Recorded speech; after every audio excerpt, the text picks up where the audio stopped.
All right, good evening, everyone, and welcome to Green White Checker TV. Tonight is the season finale of the Area 51 Superspeedway Xfinity Series here tonight at Talladega Superspeedway. Scheduled distance tonight is 75 laps. And as I've got with me here tonight, Chris Matthews. And Chris, I say I'm kind of taking over in the booth here tonight. I say Carl's got some vacation that he pretty much had to do on, I'll say, I'm glad for him. I'm a little bit bummed for me because I won't lie, it's been a lot of fun this season racing with these guys. But that said, though, it's fun to get back in the booth here with you. And man, this is going to be one of those races again. I mean, it's a 6 point difference between Dude Conrad leading and Gabe Butler in second, and then just one more point to third. 7 points off the lead is Jim Brooks in third. So to me, that's kind of where my focus goes because then the next in line would be Dean Wilkinson, but he's 14 points out. So I really think it's going to be between these top three with that 8, the 88, and the 51 here tonight. Yeah, definitely. With a playoffs or a last race of a season, kind of like this, with everything's pretty much up for grabs. You're gonna have people make some pretty brash decisions, or you're gonna have some guys that are trying to, be calm and just make it to the end of the race and do what they have done all season, and that's just finish well. So these guys are gonna be a little bit stressed out before the end of this race is gonna happen. So hopefully we can get to the end of this and everyone is able to drink a cold one after this. Yeah, no, and that's the thing. That's been the great part about this series. I mean, these guys just they have fun. They race hard, they're competitive, but I feel like in the most part they're in it to enjoy each other's company and have fun. And the first thing that's going to come into play is bonus points. I mean, we're going to be talking about that probably all night. Who maybe still has an incident-free race? Who's got what laps led? Pole position? Who's going to be able to maybe have the highest climber? All of those things are going to be very, very important because pretty much after that, it's pretty much one spot per position. So it's pretty much if you want to try to win this title, you got to be X spots ahead. So like everything even, Gabe Butler would need to finish 6 spots ahead of Dude Conrad. And I think we got about 20 cars in the field tonight, but that's where then we mentioned the bonus points come in. It's like Gabe has an incident-free race, Dude does not. There's 3 points in the favor of the 88. So that's going to be on a lot of drivers' minds here tonight. And looks like qualifying already is going to play a big role in this because you can see on the ticker going across the top, obviously not over yet. But right now, Steve Korosek, he's got 13 thousandths of an advantage for that pole position over Dude Conrad and then Kevin Freeze, Gabe Butler. So right now, that pole position did not go into the hands of that 8 car to try to get him that all-important bonus point. So right now, and actually here goes Dean Wilkinson. He's going to put a number up to the top there. He's going to take now go to the point here in qualifying, which would put him from 14 down to 13 down. So I'm looking at some of these other drivers. Looks like starting towards the back of the field so far, not putting a lap down. So that might be the strategy for Jim Brooks. Says, you know what, I want to start in the back here, try to get that highest climber, get that bonus point advantage over Gabe and Dude. So I love the strategy. This is one of the things I really enjoy about super speedway racing. It's not just kind of go fast, turn left. It's a little bit of a chess match as well when you start thinking about all the points involved in it. Yeah, definitely. And that's the fun thing about this series. There's not one way to gain points or be able to climb up the ranks as it is. And I think that's what's so great about a series like this, where you're definitely able to do something like that. And you don't have to necessarily be the fastest guy. You maybe sometimes you have to be the most consistent guy or just a guy that stays out of trouble. We already talked about, incident points. If I was someone that was starting in the back, I probably don't want to, be able to start racing until really down to the last 2 laps if I know that I can get that incident point advantage on something like that and the highest climber. So that's almost a double point. So there's a lot of strategy, involved in everything. And obviously these guys don't want to lose the draft packs, especially if we start having green flag pit stops. So there's a lot of strategy to be involved, and these guys are going to be constantly, using that calculator.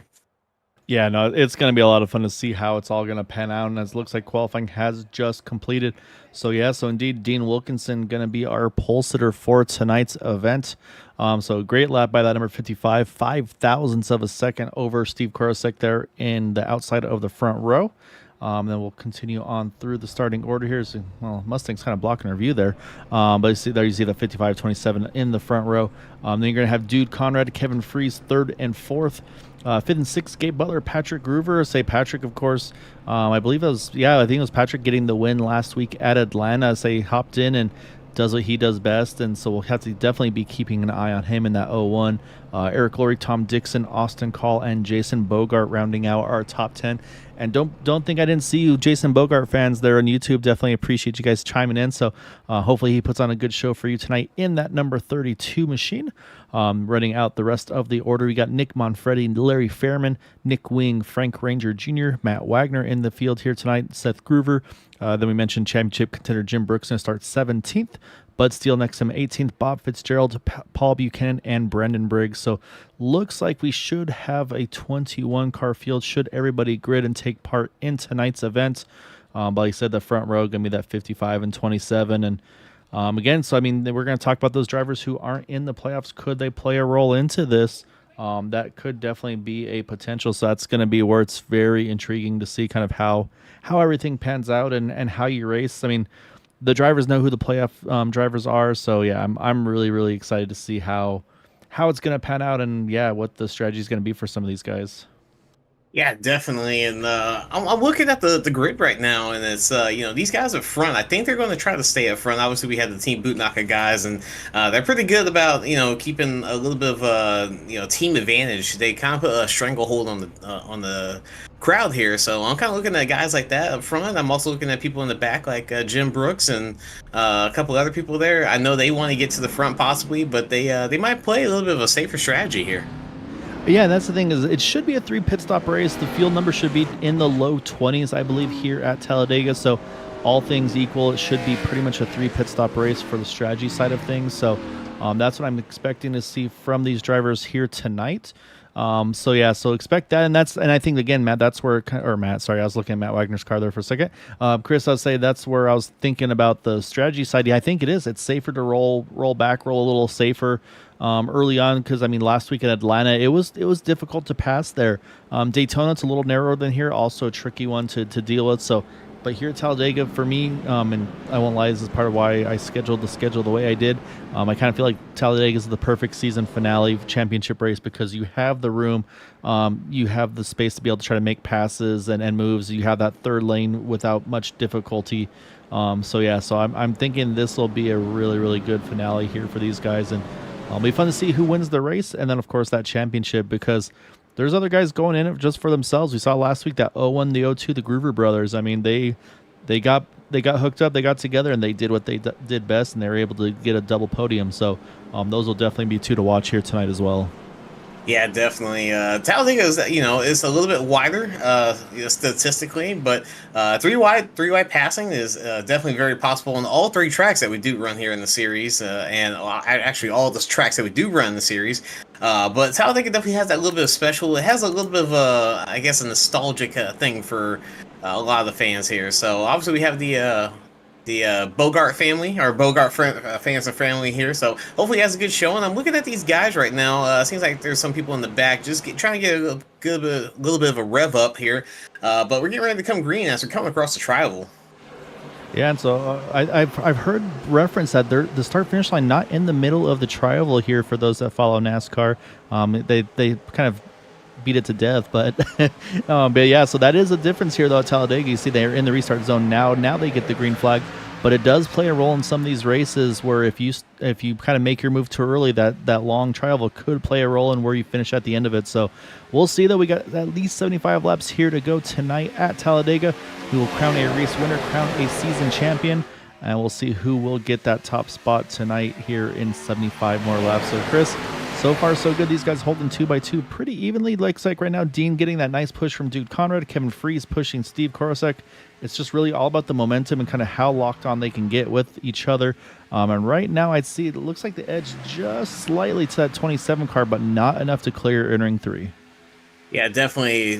Cars in the bottom lane of the track, it's the shortest way around, but the guys up top are going to have a little bit better exit on the corner exit here. So, really, if you're watching this, the third guy in line is going to be that main pusher to kind of figure out where the strongest line is at right now. So, as they come across the line, they're almost dead even, but I'm really going to be looking at the guys third in line to see if they can start pushing and getting that line advantage. And that's exactly it. I mean, you can be that second car and pushing until your car overheats and blows up, which is something we need to talk about too. Is these guys are going to have to maintain their temperatures while they make these pushes, especially towards the end. But that third car line is very critical. As you see right there, Steve Krosek was able to clear, makes a quick move down to the bottom in front of Dean Wilkinson. But now you see Kevin Freeze got a ton of momentum there after that move, and he's got just a nose ahead as well here. So, but yeah, so that's the other thing, Chris. That third car, like you said, it will play a role in which lane gets the advantage, because you may not want to push the pusher, but you want to stay as tight as possible onto that second car, and that will promote you further up in the running orders. It looks like at the line, the 27 looks like will get that lap led just by a couple hundredths of a second at most. And then here comes that third lane already starting to form. I see the 64 there, Austin Call, Nick Wing in the 28 here. They're going to get those Toyotas lined up on that top side. Yeah, you can see that line that's technically the middle right now, not forming as well as they are, but you can see the power of two cars pushing together as on that top line. As these guys are starting to get their way up to the front, they're about 3 or 4 car lanes getting ready to sit there as the guys in the middle lane, I believe that was Kevin Freeze, drops down to the bottom. So the guys up top definitely making the move right now. Yeah, you're right. Kevin Freeze got to the bottom. You see right there, Steve Krosek had the opening in front of the 01 of Patrick Gruber. He jumps up in front to take that spot. And you can see now Seth Gruber in the 02 here is going to jump actually to the top side in that blue NOS Energy drink. That's how you'll be able to differentiate them tonight. Patrick in the red NOS Energy, and then Seth in the blue one. As a little bit of sliding in the back there. The 11 car Larry Fairman had a bit of a moment. I think got a bit of a shot there. But he had you can see a little bit of rear end damage to his car, and yeah, a little bit of damage to the 10 of Bud Steele as well, some nose damage. But looks like everybody's going to get away with it. However, really the one that's going to hurt the most out of that's going to be Bud Steele, because nose damage is never what you want to have at these super speedway races. But definitely a moment there for these guys to try to kind of regroup and take a breath, because that could have been very, very dangerous very early for a lot of those drivers. And like you said, some of the playoff guys kind of rolling in the back as well. Yeah, it seems like it's already separated into 2 different groups. If these guys wanted to stay together with that main pack, they probably needed to be single file as they are right now. But they're actually going three wide back there and trying to shuffle. As we see a possible change for the lead here, as the 55 is going around the 27. Yeah, you got Dean Wilkinson. He's got the Groovers behind him, and again, that's some pushers you want. But you can see too. You see the 64 Austin Call. He was kind of debating if he wanted to go top or bottom. Chooses bottom. But you saw that distance between that second car and the third car, like you talked about, Chris, and that's what's been able to propel Dean a little bit further ahead here of that 27, where I think he just about can clear if he chooses to. Doesn't choose to, though, at this time. And I did learn something from these guys the last couple of weeks is you'll see some of the guys occasionally make a very aggressive kind of left turn to basically cut down to change lanes. And from what they said, the way the draft works is if you go really slow and gingerly kind of making that left, that car behind you is going to actually start to pick up the draft and gain back on you, where maybe they actually get their nose inside of you before you finish that move. So that's the reason why you'll sometimes see these guys make that quick dart left and change lanes to basically, A, prevent the draft from pulling them up, and also B, it prevents that car on the that's following you. Sometimes they kind of get lulled into that sense of like, hey, I'm going to follow that car pretty much everywhere it goes. And so they make that move, and they actually change lanes with them. And a big move by Steve Korosek, actually trying to block the momentum here of that 01 and 02 on the outside line. I'm curious to see if they jump to the third here soon. Yeah, it seems like all that was kind of planned. Obviously, Steve wanted to make that line work for his benefit, because he saw the energy kind of been picking up on that second line. But looking through the middle of this field, a lot of guys have just shifted since we had a little bit of an incident right there. But it seems like we're getting our pack back a little bit bigger now, as we have a 4-car tandem, about 6-7 cars back from this group right now. Yeah, and you're right. Those Matt Wagner, Jim Brooks, then they've all kind of caught back. Dean Wilkinson, he got job done that he wanted for. He got the pole, so bonus point there. He led a lap, so he's got that point. So now he's going to go back and try to find that kind of that common and comfortable spot that he wants to be in. But right now, like you said, though, that move by Steve where the momentum was, it's been working. That 25 right now, there you see that third car in line there, the 32 of Jason Bogart. I'll say not a knock on him, but he's got about that car length the way he's still trying to kind of get that push back up to those guys. Now he gets there. But that car length or 2 distance was really kind of slowing that bottom line up from being able to get that full charge. But at the same time, though, again, we're only on lap 7 coming to 8 now. Do you really want to be kind of really lockstep, just really tight on that car in front of you? Like, I like having that half a car length buffer just in case you got some room to wiggle and move if you have to Of course, when it gets down to 3, 4 to go, yeah, all bets are off. You're tucked up as tight as you can. But um, if I'm that 32, I'm doing the exact same thing. Yeah, I'm looking at some of the advantages some of these guys on the outside have, and it just seems like they're able to get a little bit better run in the middle of the corner and the exit of the corner. And we've seen it the last couple of weeks, at least I've noticed it the last couple of weeks, that the bottom line just has a little bit trouble with just gaining momentum, gaining that energy, and having a little bit of handling trouble, especially at tracks like Atlanta and Daytona when you're really having to sit down on that left-hand wheel and then drive it around like 9 p.m. on your clock. If you're looking at a clock, these guys are definitely holding that rim all the way to the left. So it looks like these guys on the bottom line just are not able to get a good run through the middle and the exit. Yeah, no, as like you said, it's a short distance. You think it'd be better, but sometimes it just doesn't quite pan out. Do have an unscheduled pit stop here, Larry Fairman. I'm not sure if it's due to damage or not. Car doesn't look in too bad of shape, but he's here pitting way early, unfortunately. And then also looks like Frank Ranger here in the 17 has lost the draft. So unfortunately, two guys that are having a tough start early on here. However, we'll jump back up front because, like you said, though, Chris, the pack has gotten all back together. So we've got still 19 of the 21 cars here all still in this main pack. The 11 on pit road, the 17 out of the draft, unfortunately. But still a little under halfway for this fuel run. These guys should still be able to go at least 10 more laps or so on fuel before they have to pit.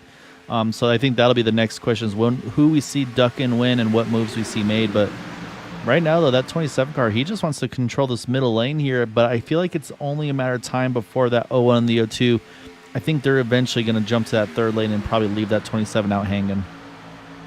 Yeah, looking at the guys right now, we're about halfway through before we start making green flag pit stops. And at this point, this is where I start strategizing if I want to stay up front and run a couple extra laps or figuring out which teams are going to start pitting and figure out who I want to pit with, assuming that I don't have any teammates. I know the best people to probably follow is the Team Bootknocker guys. If you can stay with them, then you have a pretty good shot at having a good chance of winning this race or at least being there to the end to get a good top 5 finish.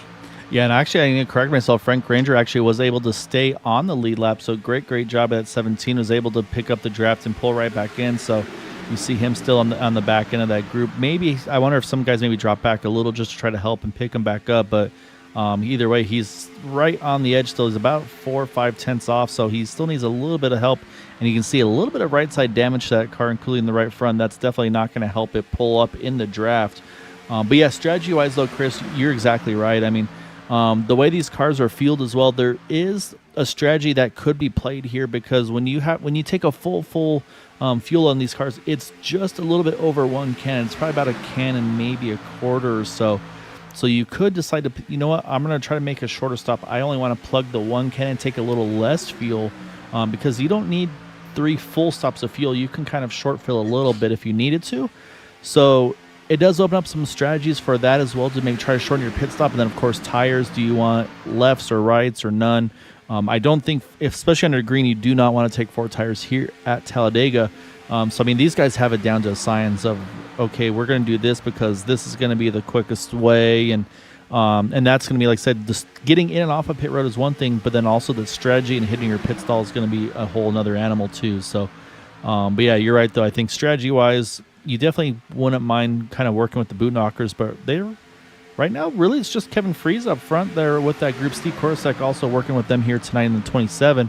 But you look about 4 cars down in the outside lane, you got the 8, the 88, and the 071 have kind of got linked up here, but not up front like we would kind of expect to see them controlling this early on. So I think same thing. I think they're thinking minimize risks here at the early point of this race. Yeah, definitely. And we talked about pit strategy where we might not want to take tires and obviously we want to take as much fuel. Getting into your stall and just having a little bit of a hiccup, just getting in there or getting slow. That's the difference between being at the front end of the backstretch and the back end of the backstretch. And, you know, just that whole distance of just a couple of seconds or maybe even half a second of a mistake can really end or you know have a benefit to your race right there. So you want to make sure that you get into that stall as well, but if you burn your tires off, you're gonna have a little bit of trouble getting off pit road and just trying to get around the bottom side of the apron here because you have to go all the way to the backstretch before you can rejoin onto part of the racing side of the track. So these guys definitely have to figure out how to get in really nicely. We see these guys too wide currently right now, about 5 or 6 cars deep. Eventually, there's going to have to go down to one if everyone wants to get in at the same time. Yeah, and that's gonna be the question. Is yeah, once you'll start to see that inside line really start to lengthen out once pit stop window opens. But like I said, right now everybody seems pretty mellow right now. I think they know what's on the line tonight, especially like I said, those that are in the hunt.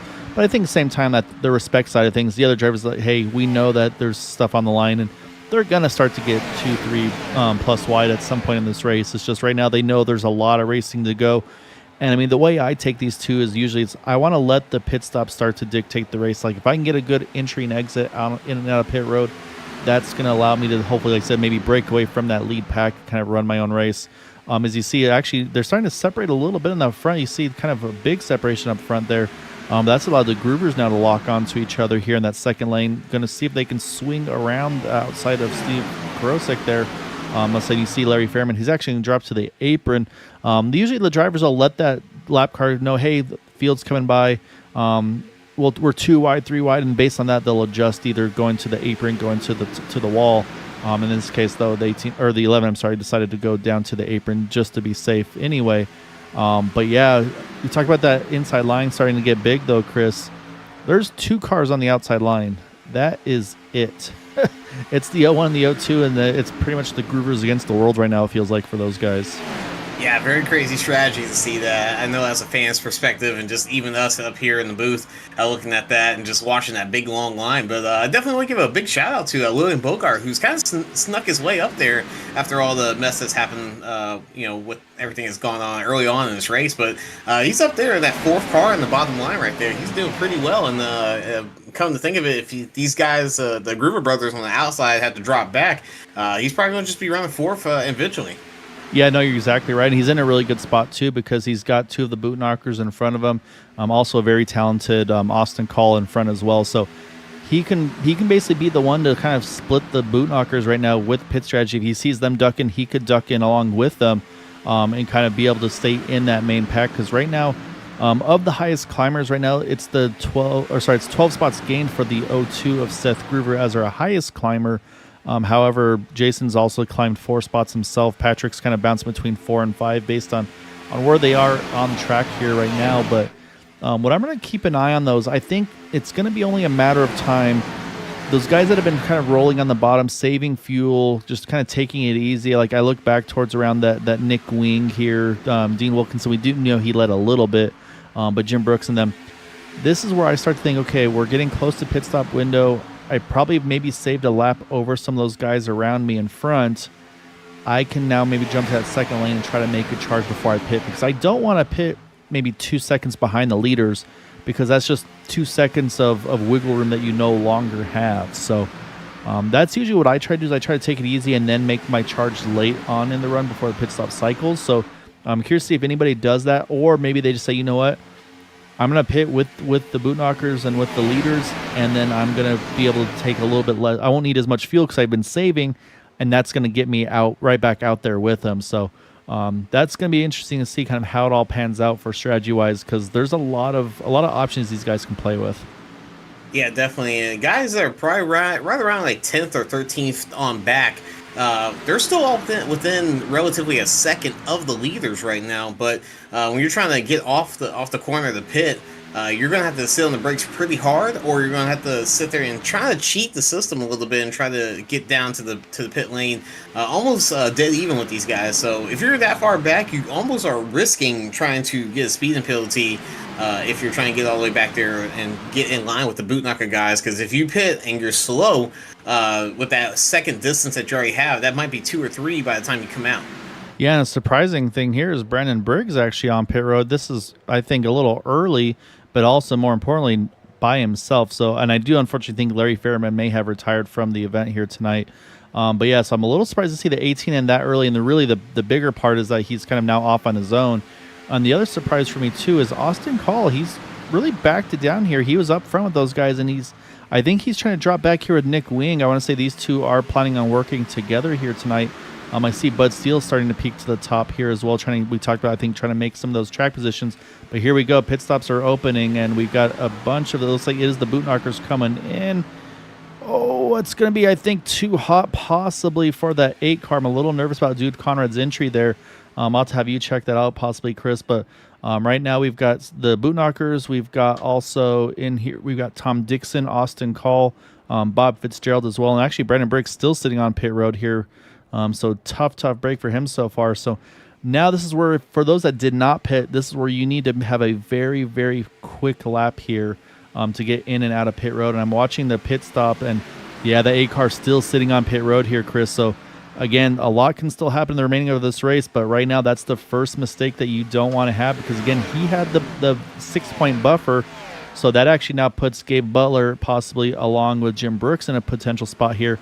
Oh, and this, I'm a little nervous here about the 32, but you see here comes the next group in. Dean Wilkinson sends it deep onto pit road here. Get a better angle. Looks like everybody gets in clean. But this is a tough pill to swallow, though, because Jason did a great job of saving fuel, but he is going to lose so much time right now running off on his own. His best hope here is either getting help from Paul Buchanan behind or stealing a little bit of draft if he can off of that 8 there of Dude Conrad.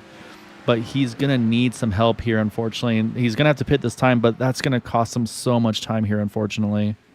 Yeah, he was just able to nick the grass just a little bit. Duke Conrad did. Not, obviously, that's not going to fit well within the rules of getting into pit entry safely and cleanly. So his race might be done, I believe, if we don't have another caution here anytime soon. So right now, he's pretty much just going to have to play damage control.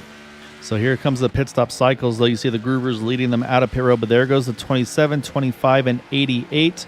And that's going to be the change for the lead at the moment. You also see the 18 and the 071. So this is now where everybody's going to have to try to partner up and start to really pretty much just tandem draft with each other. Can tell you that Jason Bogart is on pit road right now in that number 32 as he hits his pit stall here, getting fuel only, it looks like. And then also Paul Buchanan, he is yet to pit here, Chris. This is really, really good fuel savings out of this 44.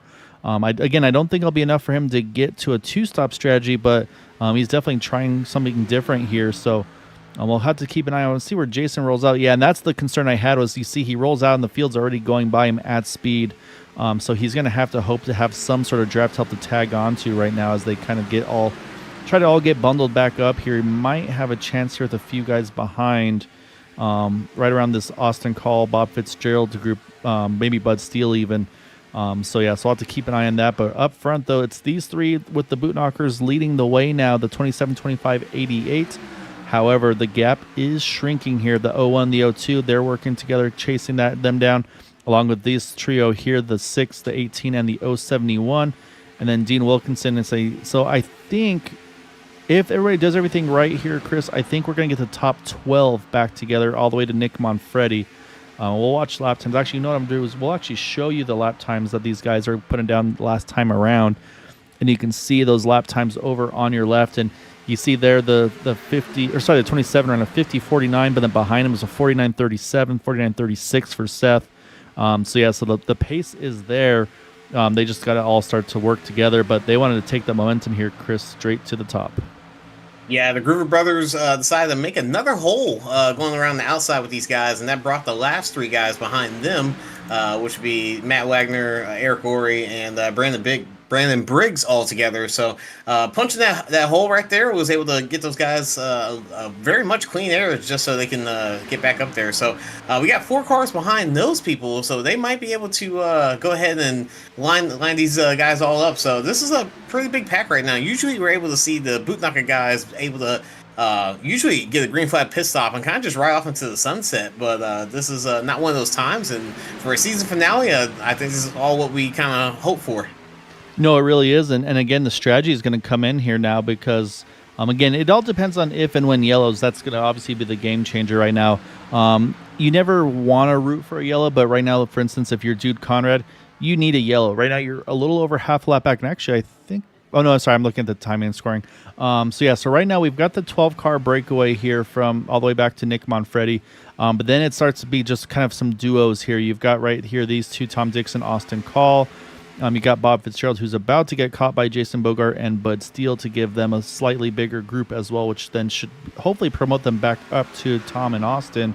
And then you got a couple guys, unfortunately, rolling solo. Paul Buchanan, we saw how far he ran on fuel And then Dude and Frank here running together as well. So that's where some of these guys are gonna need some help because their lap times are about 1 to 2 seconds off of our leaders here. However, like I said, I mean the big thing for Dude is he's still in the lead lap. So should a caution come out, he's still in a great position to kind of recover because again, still over 50 laps to go. Actually, next time by, once we cross the line, will be 50 to go. And then also Brandon Briggs, it's important for him as well because right now he's the only car one down. So he just needs to try to play it safe here. And he's doing exactly that. He's the last car in the draft, making sure he can see what's going on in front of him. Every so often you'll see him, he'll duck out, he'll get kind of just to see what's happening. And that way, if something happens in front, he can kind of jump out and react accordingly. So, so basically though, Chris, as points run, I would say, obviously I don't have the formal math here, unfortunately, but the way it runs right here with the points difference going into tonight, I would say it probably is pretty much guaranteed that at this point, Gabe Butler would be leading the points over Jim Brooks now, with Dude Conrad falling back to third here, unfortunately. So still, again, long ways to go. So we'll see what unfolds here in the second 2/3 of the race. Yeah, I think Jim and Jim's kind of just sitting in the back too. I think he's waiting. I feel like he's anticipating the big one come to the end of this race too. But you got guys like Brandon Briggs. Obviously, he had that mess up, so he's a lap down. He's in a perfect spot, to be honest with you, where he can honestly, like you said, duck out, figure out if there's going to be a wreck behind them or not. And if they do catch up to another lap down car, he's able to kind of just sit there with this pack and overtake that guy as well. And hopefully that guy sits in the back. So perfect spot for him to be in, to be honest with you. And for guys like Dude Conrad, the race is not over for him yet. The series is not over for him yet either. He just needs a little bit of luck, and he'll be right back in this one as well. Yeah, and that's exactly it. Because right now, the pace is really, I wouldn't say it's dropped, but it's definitely not as aggressive as it is. You can see there's a gap between all these cars here up front there. There's about that half a car length or so. But really what's probably happening right now is, unfortunate for Steve Krosek, is he's kind of the one doing the dirty work. He's the one burning all the fuel. Everybody else is saving off of him. But what we can do here, Chris, is we'll take the advantage of this. And actually, as I said, everybody's starting to shuffle around. And I think this is strategy here. I think they're saying, hey, you know what? Gabe Butler, you haven't led a lap yet. Let's get you that bonus point. And I think that's exactly what we just saw there. The 27 and the 25 jumping up to the top. Gabe gets that lap led. Now he jumps to the top. And we'll see if now that they try to get back to the front or if they're just going to maybe fall back here and take it easy a little bit. It looks like the R&D going to start to drop back a little bit. It looks like buy strategy here. And this is where, again, maybe you see what they did. We should probably look at doing that too. So maybe, like I said, we know the 55 Dean Wilkinson, he has led a lap. And actually, it looks like it's a race of who doesn't want to lead because now the Gruber brothers, they've jumped up top here. They've backed their pace down. This is interesting. There's a lot of strategy unfolding right now where it's almost a race of not wanting to lead. But what that does do now is it promotes Matt Wagner to the point in that number 6 machine. But yeah, so now if I'm Jim Brooks, so I'm seeing all these guys back down their pace and roll to the back. So I'm thinking, you know what? Maybe I try to find a way so I can get that lap led here somewhere early and convenient so I don't have to stress about it later to be able to get that one bonus point because now he's up into that 7th spot. Yeah, who would have thought that in a race, for a championship that you did not want to be up front? So a lot of shuffling there for the last lap and a half, and right now we have Matt Wagner, good friend of the channel, leading the race right now. And I'm thinking right now that these guys, at least for Gabe Butler, if he doesn't have to do anything to necessarily win this race, I think he will win the championship. So I'm thinking he's pretty much getting ready to pull the parachute and just ride this one out, unless he really has to come back and get a good top 5, good top 3 finish, if not win. So if I'm him, I'm definitely pulling the parachute and just kind of letting this one ride itself out. Looking at where Matt Wagner and Eric Warrior is sitting at right now, they're a little bit farther from the rest of this pack. So as soon as these guys decided to bunch up together, I think they might be sitting ducks. Yeah, so the moment, you can see right now, look at the 18 car here, Brandon Briggs. He's basically able to kind of pull up the field on his own right now without any draft. So that kind of tells you the pace. And yeah, last time by, it was a 51.30. They're basically running about a second slower than they normally are running. So what we'll do, though, real quick is let's run through the field here, Chris, to show where all of your favorite drivers are. And we will kick it off with our race leader in that number 6 of Matt Wagner, plus 14 from his starting spot right now as they run. Right behind him, the 071 of Eric Laurie in that John Deere Camaro. And then you got the 2 NOS Energy drinks being led first by Seth Groover in the 02. Right behind him, Patrick Groover in the red 01 machine there, the Toyota Supers that they're running. And Dean Wilkinson there in the Generac Ford Mustang here. running in the 5th position there, right with these guys. In 6th, you got 28 of Nick Wing in the Singular Wireless there, 28. Kind of a blast from the past paint scheme for those that obviously follow NASCAR for a while. Then you got Jim Brooks there sitting in 7th. On the running at the top 10, you've got Nick Manfredi there, 8th. We just saw Gabe Butler getting a lap led, but now in the 9th position with Steve Krosek right behind him. And then Kevin Free is rounding out, or I should say now moving into the 11th spot, falling back outside the top 10.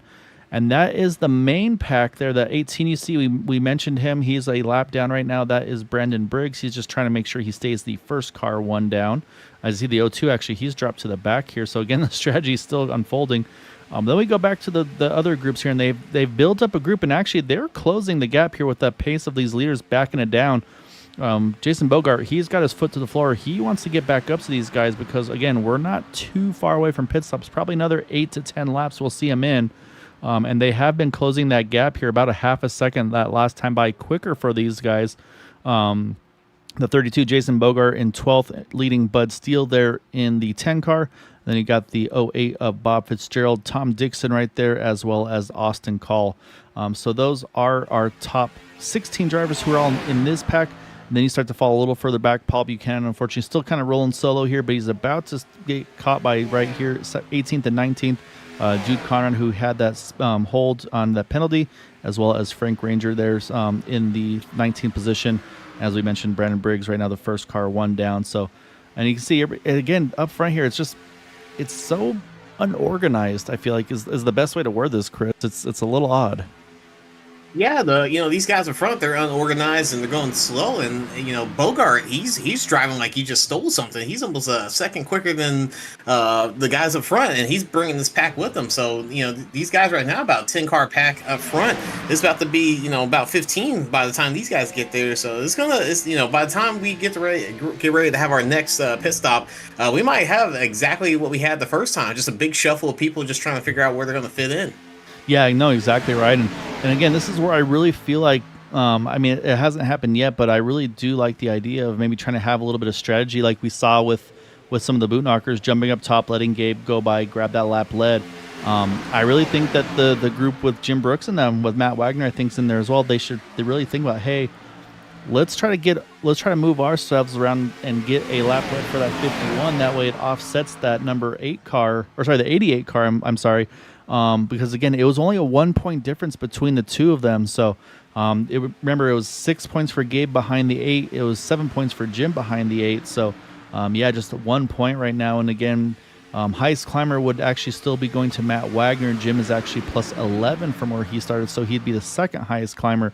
However, that doesn't pay any points. So, but right now I'm watching Kevin Freeze, and I think Kevin's ready to start going again here. He seems like he's ready to start working that second lane, but like I said, probably about 5 to 6 more laps. I think we're going to see that pit window open for our second of 3 scheduled stops. Yeah, seen this quite a bit of times, and if you put the car on Kevin Freeze, this man's surgical when he wants to get to the front, and all he needs is someone to be able to just push him right behind. And he was about 6th place at the time that we were on him, and now he's getting ready to go for the lead. And I don't know how he does it. It's something that it's just an innate skill that this guy has to be able to go from 10th on back, almost like Dale Earnhardt back in 2000. But there's a crazy skill that Kevin Freeze has been able to have like that. So it doesn't help when it doesn't hurt, I should say, when you have Seth Gruber as the one pushing you too. I mean, those, like we talked about, those are some of the best drivers. Oh, you see Matt Wagner squeezing up just a little bit there. Say, I'm not sure, just missed the bottom there just a little bit. Maybe just kind of caught a glimpse in his mirror and saw that. And sometimes you lose just the tiniest bit of focus. But man, they're starting to actually work each other pretty tight here. So I wonder if maybe some ongoing rivalry we're not aware of. But yeah, I was a little surprised to see them make those moves like they did, just kind of squeezing up the track a little bit. But it seems like it did slow that topside momentum down just a tiny bit here, but still not enough for that 6 to clear here. But my next question is going to be, do we see the 01 and the 02? Do they kind of split who they're pushing and trying to get together here soon? As I said, there's not really a lot of teamwork right now, or really just lineup wise, really not hooked up to each other either. So kind of interesting to see how it goes. You see Brandon there still too, thinking, you know what, I might just get my lap back the old fashioned way here.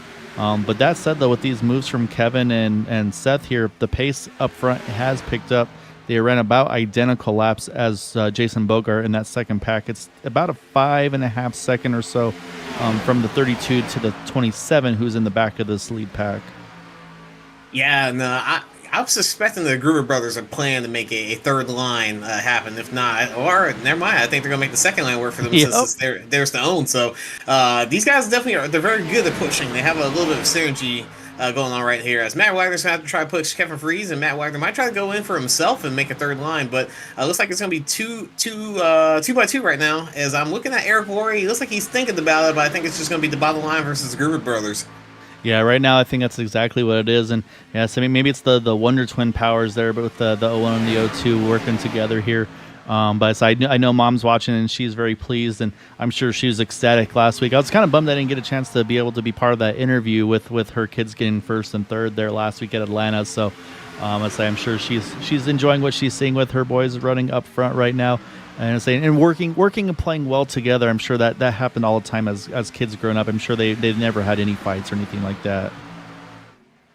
Yeah, it's always fun to have a little bit of family rivalry. I know you like running with your dad in the series, and I don't know if Quabi's ever been in the series, but racing with you guys has always been fun. Being around you guys, I try to push one of y'all if I ever have the chance to a victory, but usually I'm never able to get across the finish line cleanly. So, always having the family affair, and having the friends and the family in chat. Just the support that we've always had with this series and with this channel is always great and appreciated. Yeah, it really is. And yeah, no, it's he did run a fair bit, I say, but then kind of real life and family life kind of took over from his free time. So I'm working on getting him back into it here, hopefully sooner than later. But it was fun when we had the three of us working together. But like you said, and that the fun part too is like honestly, this whole group kind of turns into a family as well. I mean, it's quite dysfunctional, but a family nonetheless. And but I wouldn't have it any other way. It's been a really fun ride with these guys for these past handful of seasons that we've been doing now. And again, hard to believe that we're already in about to finish up season 2, leading into the finish of season 3 for 2023. So it'll be fun to get that next season going on right before the Christmas New Year's break. And there goes Matt Wagner. He had the move, he had the momentum to clear the O2 and the O1. He jumps in front, so you got actually a Toyota trio. And actually, look at that right off the bat. Here comes the boot knockers. They're hitting pit road now. Looks like you got 3 staying out. Jim Brooks going to stay out as well, along with Nick Manfredi. But then from Kevin Freeze on back, these guys all hitting pit road here. And this is with 37 to go. So this is still, I'd say, no, I was going to say it's tight on field, but actually, no, they should still be pretty good here. But this is where they want to try to see if they can get that in and out lap and kind of separate themselves from the field. So everybody's got to try to do a really good job, make sure they hit their pit boxes and make no mistakes. I saw one car reverse there. Couldn't quite tell who it was. We'll try to keep an eye as they start to roll off if it was anybody up front. But it looks like this is Eric Laurie's a little bit further out than he'd like to be, but I think he'll tag on to these guys.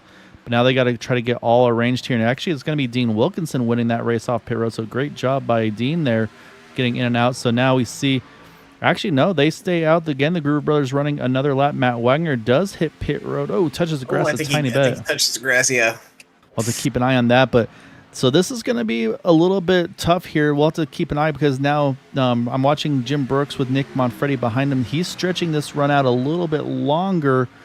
But this is where you need to be making time. You don't want to be losing any time here. And he's got a little bit of a gap to those Gruber brothers. So he'd be hoping to have that 29 just kind of on his bumper, pushing him.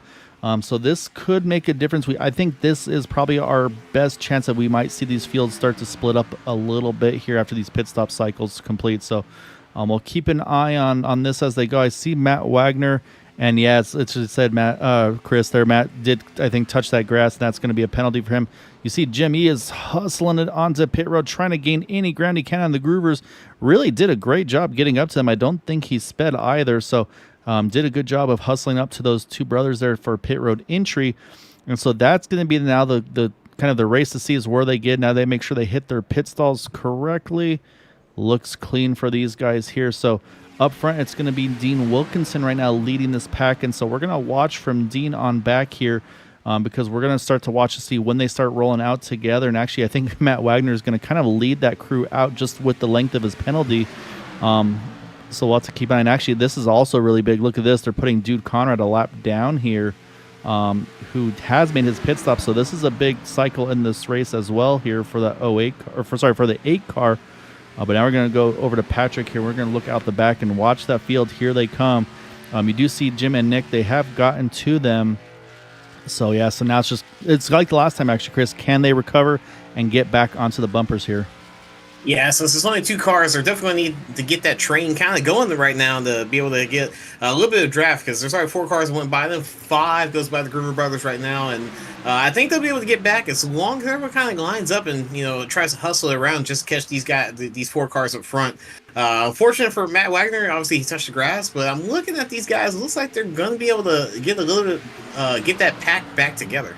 Yeah, no, it looks like it should actually pan out okay here. Because now you say you're about to have pretty much a 7-car group here with Patrick, Seth, Jim, Nick, and company. Brandon Briggs just hit pit road here in the number 18 car. And actually, I think that it looks like it's probably an early retirement, unfortunately, for the 18. So right now, and actually Matt Wagner in the 6, he's kind of being the ladder, if you will, between this lead pack and that second pack, because it's about a second. But you can see it's starting to really start to close here. I'm watching the intervals.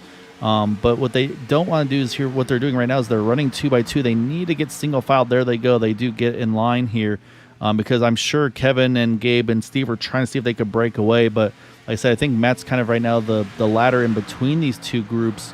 But it's definitely going to, and actually I was looking last time by, those top 4 ran their fastest lap of the race. All of them ran a 49.74 to the 100th. They're all identical laps there for those guys. This time a little slower, 51.01.02s, and Patrick and Seth ran 49.73. So yeah, so they are closing the gap, and I think what you'll see here is they'll just lock onto 6 of Matt Wagner and push him to the front. But that's going to now be a lucky dog battle that's going to be important here. I wouldn't say as much for Matt Wagner, but for Jude Conrad in that number 8 car, because he is now the 2nd car 1 lap down, and he's also got Paul Buchanan in this draft group, who's also 1 down here. So this will be a very critical lucky dog battle in this race.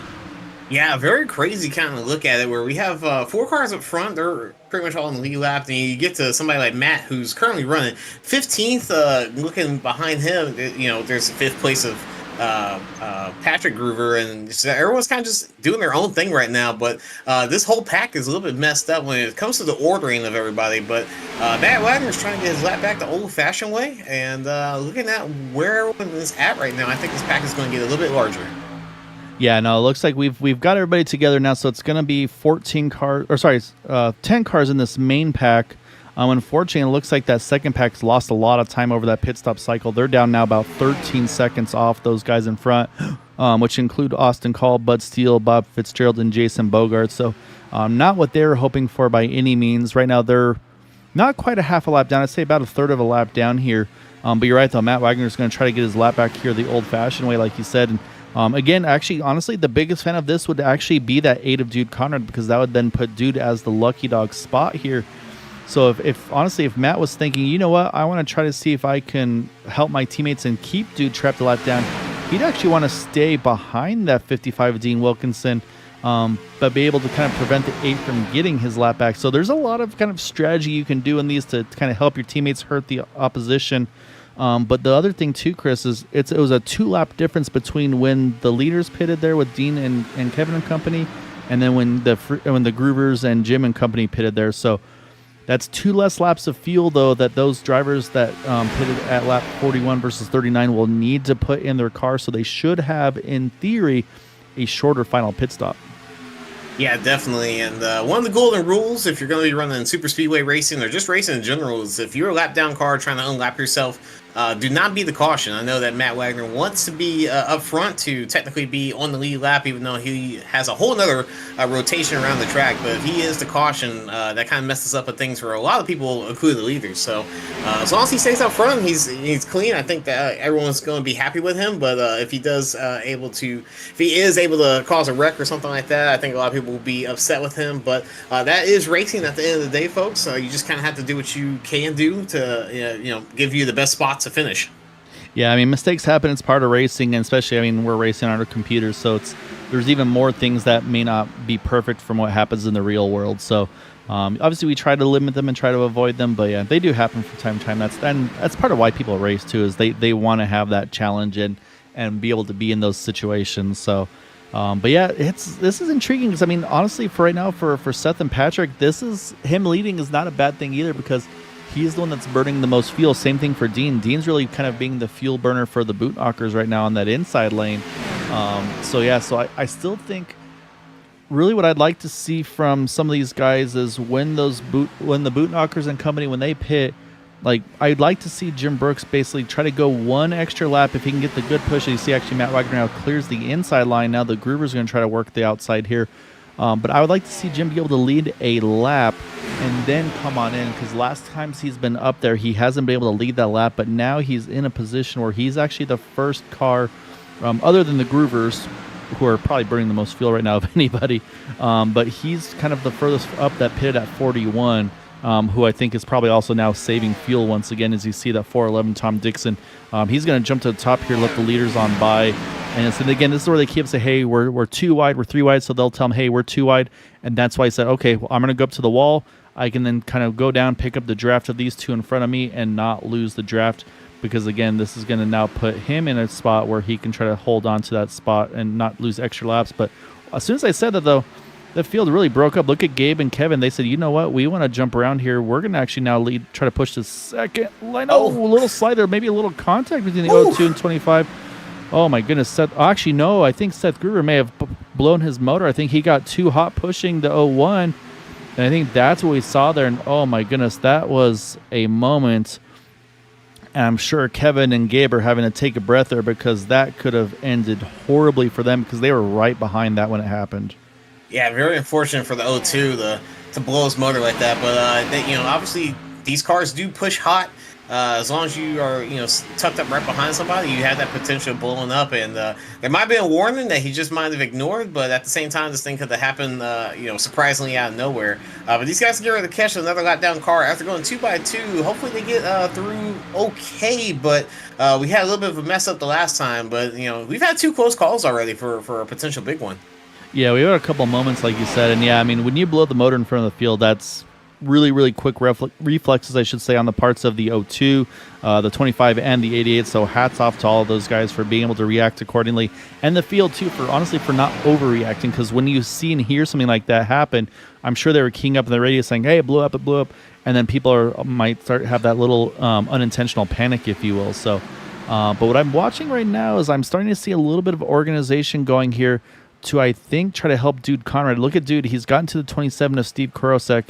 Again, this is going to be the lucky dog battle right here between that 8 and the 6. And 6 has it right now, but it's about to go switch to the 8 here in just a moment. So now for Matt Wagner, he's got to figure out, well, what do I need to do here? Because if a caution comes out, I want to be in that position. But again, for the championship battle, Dude really, really wants and really, really needs it. And actually, you can see right there, Matt's being pretty aggressive. He is right on that rear bumper of that number 88 of Gabe Butler, just trying to do everything he can to try to keep that momentum up. But you can see it's done and over with. Dude is now up into that lucky dog position here. Just from the help, I think, from him pushing. That's 27 of Steve Kurosek. There he goes. Now we'll see, can that number 8 now clear? And you see, yep, there goes Matt. He jumps to that second lane because, again, he knows what he's got to do here. To try to get back in that lucky dog spot for his own race as well. Yeah, we've seen quite a bit of aggressive bumps right there, just trying to get this line going. But looking at where we have two goddamn cars potentially just running for the lead right now, and have Steve Korsak all the way down at the bottom. So things are getting ready to get a little bit frisky here, I think. So everyone just be prepared to watch out for something that might just be happening there. Yeah, and also we're starting to get pretty close to that fuel window as well. We're now at 23 to go here at the line, so I feel like 20 to go is definitely safe to make it to the end. They're also coming up on that 02 of Seth Groover here, who's trying to get himself built back up to speed. And I believe he's still on the tail end of the lead lap here. Once they get to him, would put him one down. As we look at Matt Wagner, he's trying to squeeze the middle there. I think he really wants to try to find a way to get around the 8, but again, the separation just isn't quite happening to his favor. And again, the other thing too is we talked about the strategy here for pit stops is, again, some of those guys like Jim Brooks, Nick Manfredi, they pitted 2 laps later. Yeah, there goes Patrick. He's going to pick up Seth here, try to help him out. Now this will really be a 3-car battle for a Lucky Dog spot, because now the O2 and the O1 can try to work together. They're trying to get Patrick now into this mix as well here. To Seth in this mix, I'm sorry. And I'm starting to see more and more cars here start to drop to the bottom. I think they know that that pit window is getting here very shortly. But we're about to go 3 wide here, Chris. Yeah, this is getting very interesting, very fast. And looking at where everyone was wanting to go, obviously, usually we would go about another 7 laps, I think, before people will want to pit. But if you have the fuel strategy to get yourself across that line with minimal fuel, you want to pit as early as possible, just get that short pit out the way, and you don't have to worry about it ever again. But we're 3 wide, 2 wide, kind of going on as we were right back to 2 wide, going for the lead. And we have lap down cars trying to fight for a lead. We have lead lap cars. We have guys in the championship fighting for the lead. Everyone's pretty much trying to go for it right now. Yeah, it's getting dicey. And actually see Matt Wagner. He's actually tucked back to the inside. So right now, actually, the way it's running right now, the 8 car is actually tail end of the lead lap. And it's not too far away where the O2 could be in that same situation here if he can continue to get help from the O1. You see Matt Wagner now, he's jumped up top there as well. So, and I think with all that movement, I see Dean Wilkinson, he's kind of rolled off a little bit. It's like, I'm not liking this too much. I think I'm going to give myself a few car lengths here just to play it a little extra safe. So I think he's backed it down just a tiny bit here. But yeah, right now Steve is just pushing that 8 for all he's worth. And like I said, if you're a dude here, again, as a competitor, you never want to have a caution, but at the same time, man, a caution would bring you right back into this race, into this championship. And the O2, actually, as they run right now, Matt would be the lucky dog because of the fact that the 8 and the O2 are in front of our race leaders here. That's just kind of how crazy this thing has been so far tonight. Yeah, just looking at what everyone's going on, we have the Gruber brothers back together again, even though one of them's a lap down. And I'm looking at everyone right now. We're kind of past that point where you can short pit. I think they're able to go about 23, 24 laps. So we might see pitting right here. If not, I believe it's going to be the next time around. But everyone's pretty much single file lined up, and we have the Gruber brothers and Matt Wagner up top. So I think these guys are going to try to go one more length up top. So we have the 44 jumping up there too. So I think everyone's getting ready to start coming in right now. Yeah, you see the O2, he's jumped to the bottom here in front of the 8 car. And yeah, I think this is about time for a pit road to probably be open for a lot of drivers here. The one concern I have is I'm watching, again, we talked about those guys saving, and you see where the 51 and company are. They're way in the back. I mean, they're in the absolute last kind of group in this pack here. And again, we talked about you don't want to have to gain ground in and out of pit road. So you've saved fuel probably this whole run. You pitted 2 laps later.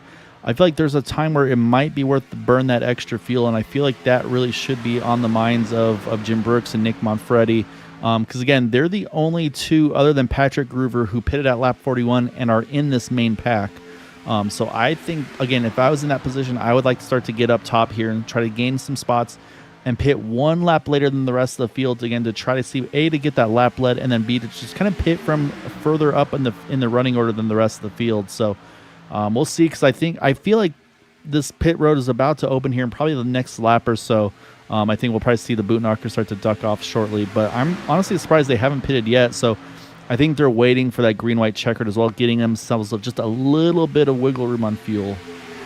Yeah, it seems like they're positioned pretty well for what they want to do, and this is honestly where their expertise kind of comes into play right now. But looking at where everyone else is, obviously the 51's a little bit back there. I think these guys might want to try to bunch up before the pit stops start happening.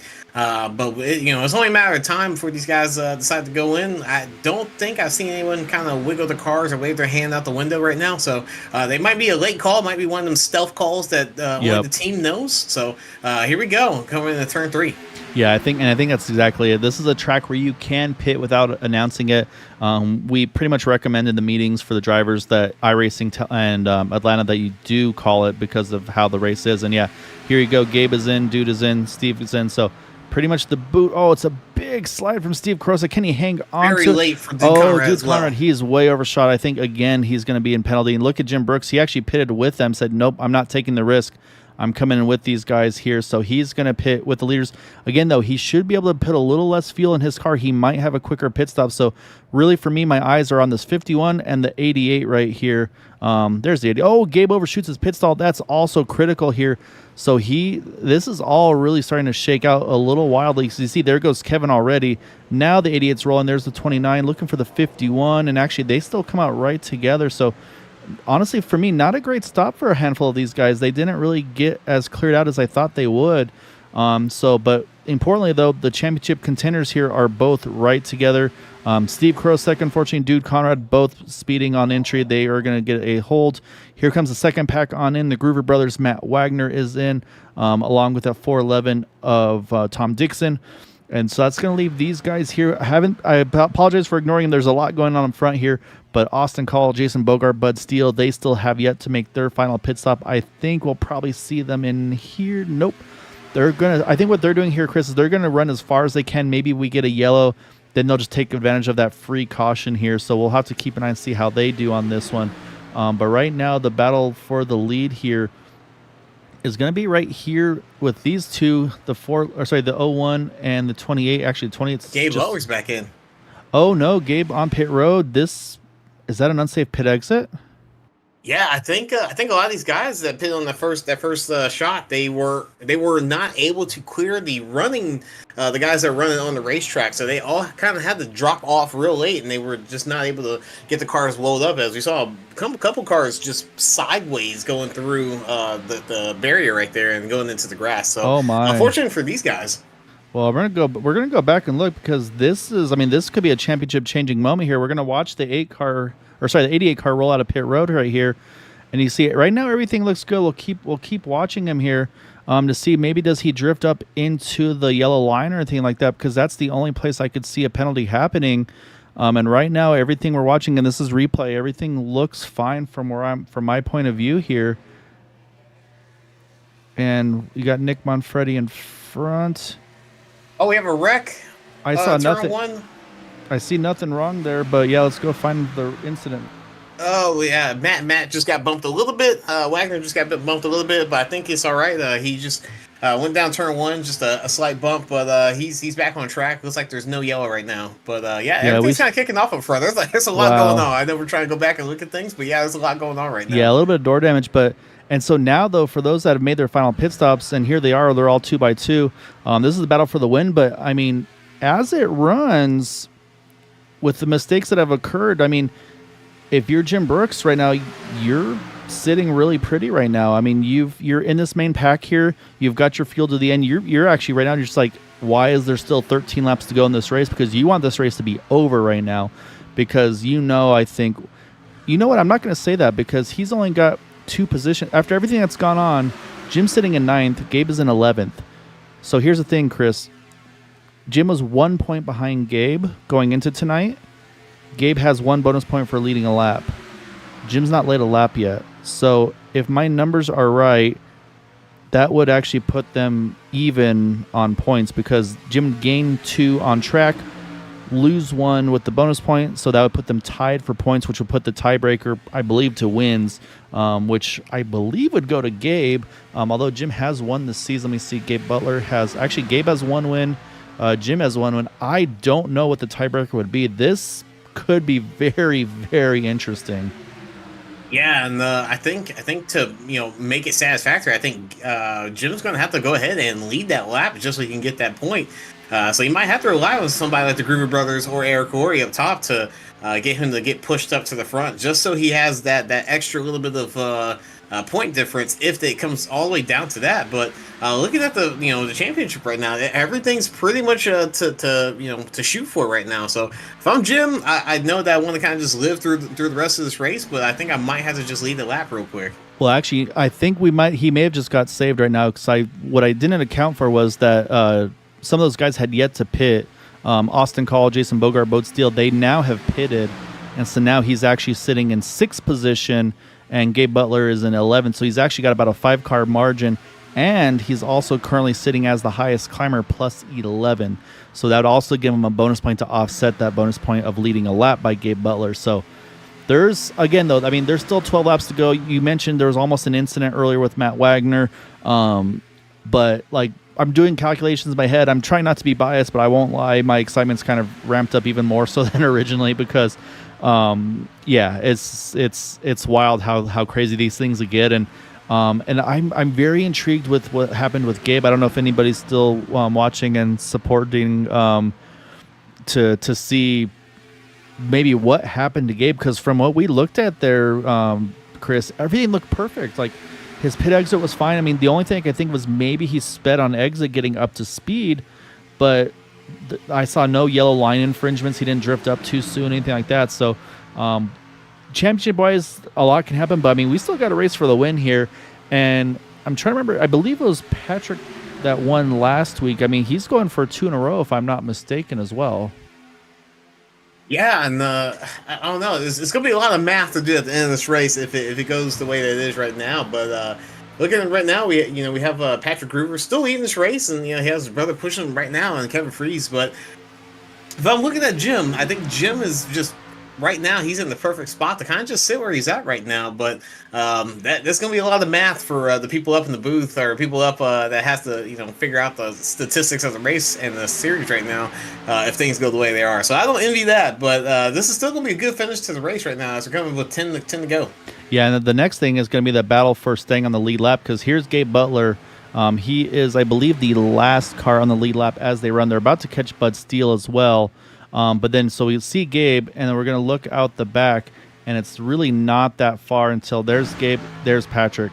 I mean, it's maybe half a straightaway or so before they get to them. I'm watching lap times, and it was a 50-29 for Kevin Freeze now, who's up on the outside line. 50-50 for Gabe. So the pace is there, but yeah, without a yellow, this is going to be very, very intriguing. So right now we still sit with just now 9 cars on lead lap. The top 6 in the main pack right now. Then you've got this group right here, Austin Call, Jason Bogart, and Nick Wing all together. They are running in 7th, 8th, and 9th. And then Gabe rounding out the top 10 right now. So up front, though, like I said, battle for lead. Here they go. You see Bud Steele. He's up to the outside line. And I think I'm seeing what I think I see here is strategy. I think Bud says, you know what? I've got a teammate who's in the championship hunt here. I'm going to back down. I'm going to give myself up. I'm going to go down a lap. That way I can get behind that 51 of Jim Brooks. And if I need to help him, I can help him. And you would see the same thing from the boot knockers. And that's just the selflessness that you see from these guys in these leagues and teams. They will basically a win or championship for them is a win or championship for the team. So I think that's exactly what we just saw right there out of that 10 car of Bud Steele. He's not having the night he wants, but he knows that his night's going to be that much better if he can help a teammate get a championship here tonight. But we'll see. It's all on the line. We're down to single digits, though. We're going to come around here, Chris, to 8 to go. Everybody's good for fuel to the scheduled distance. However, we haven't talked about, we're green, white, checkered TV. That means there are 3 attempts of a green, white, checkered here at Area 51 Racing League. So have they accounted for that? So will drivers maybe have to make a splash of fuel? Lap time wise, Gabe and company, they're holding steady. They're holding on to that tail end of the lead lap. And then we talk about brothers. We got one that blew up earlier, but he said, you know what? I got my fast car. I'm going to try to push my brother to the win here, try to get him 2 in a row. Yeah, it's just kind of looking at things right now. This is going to be a very interesting finish. With we have one car blown up front, and we have Jim in the back and Eric Worre kind of sitting right there. All these guys are definitely, they probably all want to try to get a win on the last race of the season, and I think Jim's getting ready to have a little bit of a team shuffle behind them to see if they could possibly push Jim to a possible 1 lap victory right now. So we might see 3 wide here soon. If not, we obviously might get some green white checkers here, but it looks like everything's getting ready to start unfolding here. As I think Kevin Freeze is getting a good push. He might go down low in front of the Gruber brothers. Yeah, and that's the thing is now Kevin right now doesn't have his teammate right behind him. You do see Eric Worre. Eric's definitely going to be one to watch as well. He is a very, very talented racer as well. So we'll have to keep an eye and see what his strategy is, because right now, like I said, he's kind of separated from Kevin. And if they get locked together, that's going to be a good combo as well. And then, unfortunately, Dean Wilkinson doesn't really have an official teammate in this race, but he's one of the most respected members of this league. So pretty much, I think, if you see Dean and you have the opportunity to work with him, you do. That was me a few weeks back where I had an opportunity to push Dean. I was like, yeah, I'm going to push Dean. There's no question about it. Just because I've raced with him, I've broadcasted with him, and just always a top-notch guy, really class act, and races hard but clean and fair. But the other one I'm watching is Nick Manfredi. He's kind of the odd one out as well right now in that 29 car. I don't know if he's in any Discords or not, so he might be kind of rolling solo on the chat side of things. But same thing, I feel like he's had a fairly tough season. So I think for Nick Manfredi, if he could have a chance to finish the season off strong, that would be really, really a good confidence booster for him as well. But we're getting down to it, Chris. We're going to hit 5 to go this time at the line. And right now, it's really about who's got the push. And every so often, sometimes it's Kevin with a nose ahead. Sometimes it's Patrick. You see there at the line, it was, again, just maybe 1/100th of a second at most. And again, we're still focusing on the lead pack right now. 7th through 9th still is Nick Wing, Austin Call, and Jason Bogart. They're still on the lead lap. And then Gabe Butler, the last car on the lead lap in the 88 car, and their lap times are mirroring the leaders, so they are not at risk of going a lap down by any means right now. But again, without a yellow, though, the 8 and the 88 are going to have a tough time to have a chance to, at this point, I feel like, to be able to hold their attempt at a championship. So, but we'll see, because we still got 4 to go this time at the line. Yeah, definitely. Less than 5 laps to go, and this is definitely going to be a very interesting finish coming to the checkered. Less than 5 laps to go. But I kind of want to make some closing comments before people start to log off here after the checkered waves. And I just want to thank everyone that has been watching this at Green White Checker TV. It's been fun as always. Watching the seasons unfold. And if you guys haven't, give that subscribe button. We do more than just racing on Sundays. You got Tuesdays, Thursdays, things like that. If you're a racer in iRacing, go ahead and try to find us here or message us, and we would love to have some people. We'll get our numbers up, and it's always fun. Gael, is always fun to be with you guys, and all the other commentators that we have in our rotation. As always, it's a great time here, and I'm glad to be part of this. Yeah, no, I appreciate that, and yeah, it's been a lot of fun doing this for the number of seasons and years we've been doing, and yeah, I feel like we've just been every time we've just been adding more and more talents with getting you and then getting Boomer and getting Carl and Josh and Matt. Like, it's just been wonderful. As I look forward to having hopefully Maxwell back again here at some point soon as well. But we're down to it here, Chris. Cross the line here. We are at 3 to go. I believe the line that was Kevin Freeze that time. And I'm wondering, do we see a third lane form at some point in this? I'm still watching at 51. I say he's playing it safe right now. He's waiting to see. I almost wonder if he's waiting to see if he needs to make a move or not, because it's that risk versus reward. You don't want to put yourself in a bad spot if you don't have to. But then the racer inside you kind of steps out, and then you kind of go from there. And then Dale, for your question, if it goes to average finish from there, I'm not sure. I mean, all of our points are done through Sim Racer Hub, and I do want to give them a shout out, because they pretty much iRacing almost exclusively, I feel like, uses them everywhere. And their point system has just been phenomenal. It's so just adjustable, and you can put whatever you want in for bonus points and things like that. So big shout out to those guys. Hopefully they'll be doing the calculations for me here after the race. But yeah, we got 2 to go here, Chris. And like I said, right now it's pretty much these guys have been staying 2 by 2, but I'm waiting to see, do we see a third line form? Do we see maybe Nick Manfredi? Does he maybe say, hey, you know what, I'm going to roll out of this inside line. I'm going to try to get to that top side, make a move. That could slow down the bottom line, but right now it looks like it's going to be battle for the win here between Kevin and Patrick. And with the 0-2 of Seth being a lap down, it almost would guarantee the 55 of Dean Wilkinson finishing in third. So, but right now, like I said, a lot of these guys, they just want to see this white flag, because if we get there at that point, it is an official race. I'm watching Jim. He's peeking to that middle lane, maybe going to try to make a late charge here out off this final lap, but here we go. They just got to get through this trial for the last time, and then from here it will be an official race, and we do get there here, Chris. So white flag is out. Last lap of the last race of the season. Who's going to come out on top for tonight? Whatever happens. If I'm Jim, I'm kind of just going to sit back and let the parachute fall. And I think I don't want to go for a win, but it looks like he's going to go for that third line. I wouldn't expect anything else from him. I think this guy is going to be able to make it as long as he gets around these first couple cars. And Dean Wilkinson, I think he's had a good shot. So he has that 411 car all the way on the outside, but I don't think he's going to be able to get to Bud Steele and the rest of these guys. So not necessarily sure what's going to happen off 3 and 4, but I think Jim Brooks figured out that he's not going to be able to make it. So hopefully these guys get around here. Yeah, so now it's just getting through the trial for the final time. Yeah, you try to get the momentum. There goes Eric Laurie. He's going to peak to the top. No, he's going to stay in line.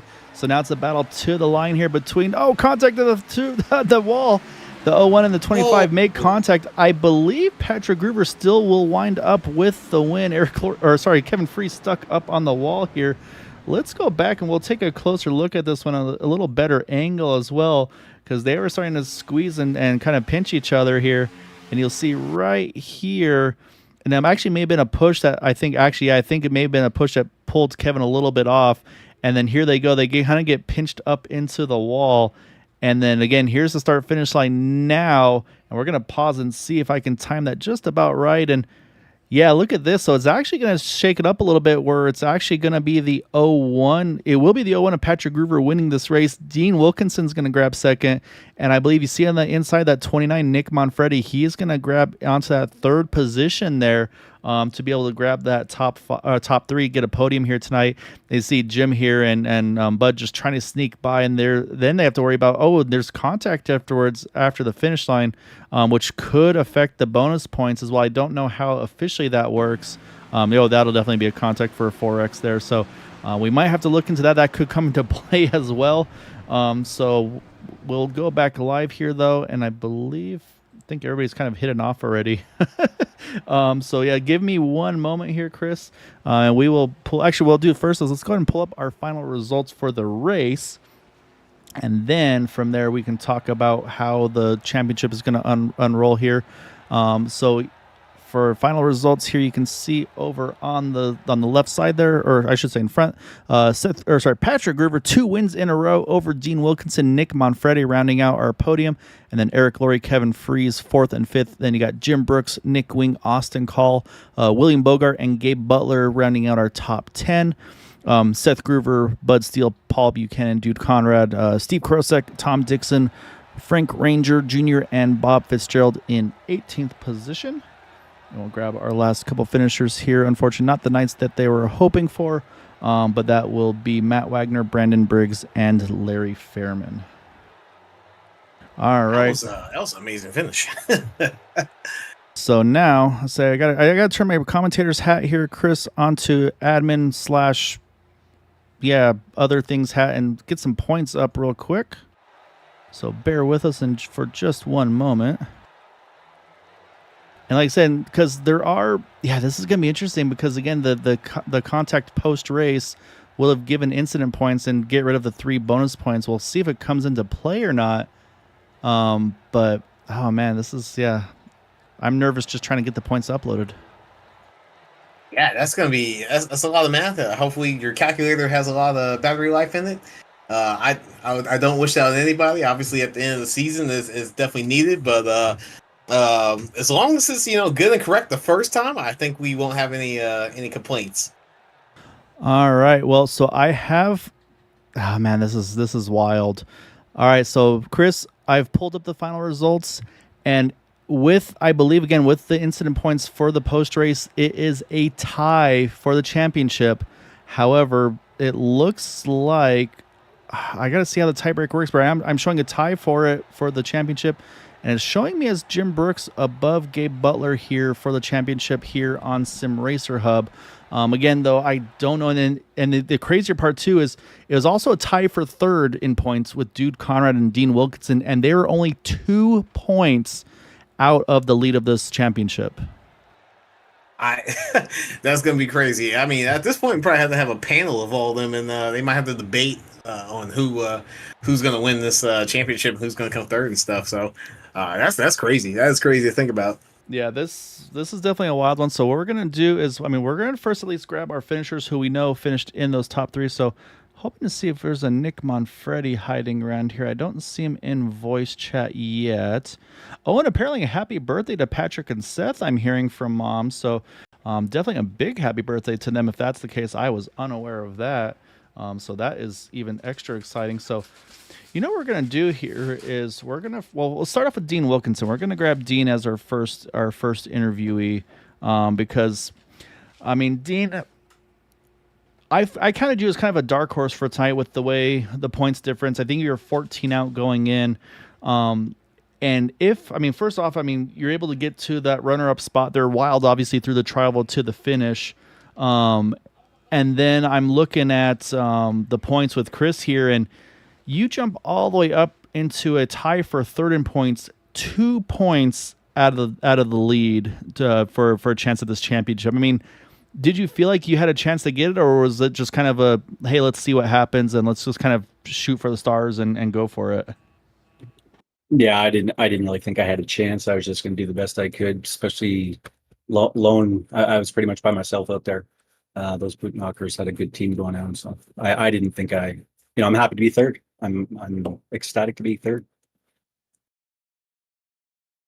That was an amazing finish, man. To look at everything that just happened there unfolding, and then looked like everyone was trying to get like one last run out of 3 and 4, but just like everything worked out. Did you see that crash kind of happening beforehand?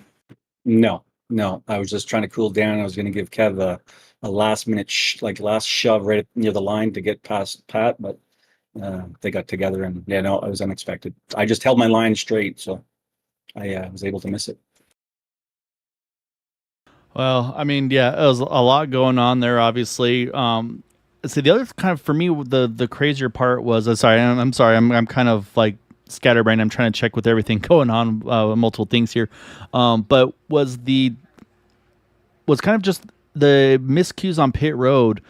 There's a lot more mistakes than I really expected to see from drivers here this evening. Either just missing their entries, and then we saw at least one pit penalty. It seemed like on exit of pit road. I mean, did anything feel different behind the wheel to you, or do you think it was just maybe kind of the pressure of the championship was maybe on the minds of some guys, or yeah? I mean, what do you think? I don't know about the other drivers, but I left my qualifying steering ratio in, so I raced wobbly. So yeah, that was my miscue. But as far as the pits, I thought I had good pits. I see. Did Gabe get a speeding penalty? Because I thought I saw him go back in, which is very unusual. Yeah, and that's what we're wondering about, if it was speeding or if it was an unsafe exit or what happened there. So that's what we were curious about as well. So I haven't had a chance to chat with him, and we're trying to figure out the points honestly as we go, because right now, let's say Sim Racer Hub's showing as a tie, but there's some stuff kind of behind that's going on too, where incident points and like post race contact and stuff like that. So yeah, there's a lot to get figured out here. It looks like.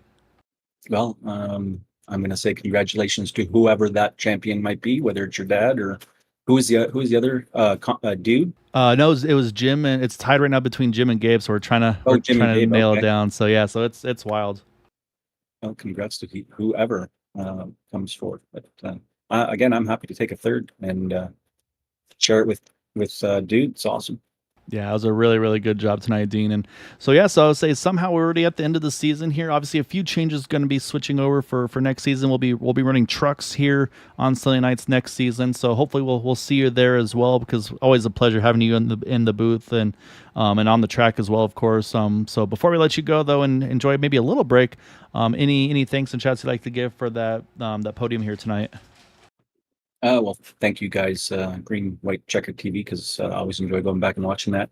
I didn't have any teammates, but I want to thank all the drivers, because all the drivers, without these guys, we wouldn't have this fun racing. So thank you to all the drivers for a great race, and can't wait to race those trucks.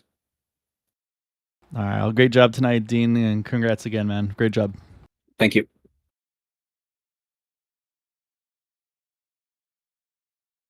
All right, we're going to switch over now to our race winner. As you can see, it's kind of showing some worse for wear there at the end here. So we're going to pull in because two things apparently. One, it's 2 in a row, and two, apparently it's a birthday win for you tonight, Patrick. And I mean, you had to deal with a lot there, and then you lose your pusher with your brother there for a little bit. It sounds like he overheated and popped the motor. And then he finds his way back to you, and you guys are able to kind of do what you do best and get back to the front and have a chance to go for the win and then get the win here tonight. I mean, take us through the race and through kind of all the craziness that was going on here. Yeah, that was a lot of fun. Yeah, just it was, it's that typical pack racing. You got to find your teammate, and luckily I have an awesome teammate like Seth who can push really well, and that's really what did it for me today. Yeah, great little birthday there. Happy birthday. And looking at what you guys did, over the course of the race, you guys really didn't let the boot knocker guys kind of do what they usually do, where they're able to pit and kind of get away from everybody. And honestly, even after he popped his engine, you guys were able to still work together as a team, and you're able to come away with that victory, even though the car was damaged, and you're looking at the wall as you come across the checker. Yeah, that was a wild finish there. I'm not sure what happened there. Just tight racing, and But that was pretty wild. But yeah, good job to everybody racing today, and that was a lot of fun. So I'll say strategy wise, I mean, was there anything that you felt you need to do? Because I believe most everybody pretty much pitted together. I think you and Jim and Nick went 2 laps longer in that middle pit stop. Were you worried at all at that point that you guys were maybe going too long, or did you feel like that was going to be the ideal option, then maybe also allow you to do a shorter pit stop for that final stop? I mean, what was the game plan you felt like there? Yeah, I was worried about fuel there for a little bit. I think the window opened up around like 54 or something like that, and I knew that they pit a little earlier, so it actually worked out for me because I had a little bit more fuel on board, so I had less time in the pits, and so we were able to get out there and stay out front, keep our positioning coming out of the pits there, and we just kind of stayed out front there, and that's really what did it. I'm not sure what happened to Gabe there. I think he was in that pack in front of us. Yeah, no, it's just I believe it sounds like it was a speeding on pit exit, which as we saw him coming too, and we're also trying to figure out the pit exit looked clean, so that was the only thing we could think of otherwise. Yeah, we were trying to catch that pack, and that was one reason we wanted the bottom, because if we were gonna catch that pack, me and Seth wanted the bottom there, because if we were gonna catch that pack, we would have had a good draft, but they ended up pulling away from us. Yeah, it's there's all the little things that make this fun, and it's an awesome group here, and wanted to thank you guys for broadcasting. And then I'm sure my parents are watching, so I got a shout out to them, and thanks to Area 51. And you guys, this is always fun, and I guess they mentioned I'm the first repeat winner this season. I believe it's been a very competitive season. Not too many I don't think multiple winners. So I'm gonna have to go back and I'll have to look through the stats and check. But yeah, I'm looking to see, and I think that might actually be spot on. You might be the first 2-time winner this season. So, well, I was saying for it to be the last 2 races, I was saying now you're just gonna be like, okay, well, I got to run the full season next season because I was say that's looking pretty good there. Yeah, and thinking about coming out of retirement here. I think we'd all love to have you, man. So we'll let you go celebrate, enjoy your win, enjoy your birthday. And yeah, great job, Ty, man. A great result. Yep. Thanks, guys. All right, that is our race winner, Patrick Groover. And Chris, I am still unsure about the points. However, I did find that there is a Nick Manfredi, so we still have to make sure we get our top 3 finishers in here.